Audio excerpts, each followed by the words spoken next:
Onorevole Di Mauro, alla Regione Siciliana comunque c'è una situazione di stallo, le opposizioni protestano e comunque ci sono delle difficoltà anche legate all'approvazione del bilancio, gli emendamenti, insomma, ecco, che aria si respira in questo momento? Abbiamo trovato, a seguito della sentenza della Corte dei Conti a sezioni riunite,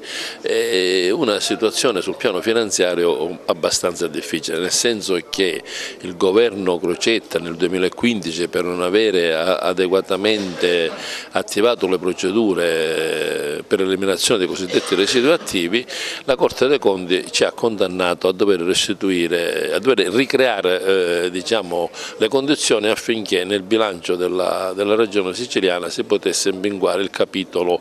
che deve coprire i cosiddetti residui attivi, cioè tutte quelle risorse che nel tempo erano state messe all'incasso della Regione Siciliana ma che in realtà erano somme non dovute. Quindi parte di questi 2 miliardi 140, per la precisione 1 miliardo 500 e qualche cosa, possono essere restituite a seguito di una norma che è stata fatta recentemente dal Parlamento nazionale, la cosiddetta finanziaria, in 30 anni, quindi un valore pari a 53 milioni l'anno, e un'altra norma che invece ci obbliga a restituire circa 546 milioni in 3 anni. L'anno scorso sono stati appostati in bilancio 180 milioni, quest'anno debbono essere 130 e il resto nel 2021. Conseguentemente la situazione finanziaria è molto difficile e dobbiamo operare nel bilancio una serie di tagli. Ci riuniremo perché, pur avendo la consapevolezza che non ci sono risorse disponibili a valore di bilancio ordinario, dobbiamo però assicurare alla Regione un'amministrazione, un governo, una spesa, un'entrata, e dobbiamo redigere il bilancio. Avvieremo nel contempo una trattativa con Roma affinché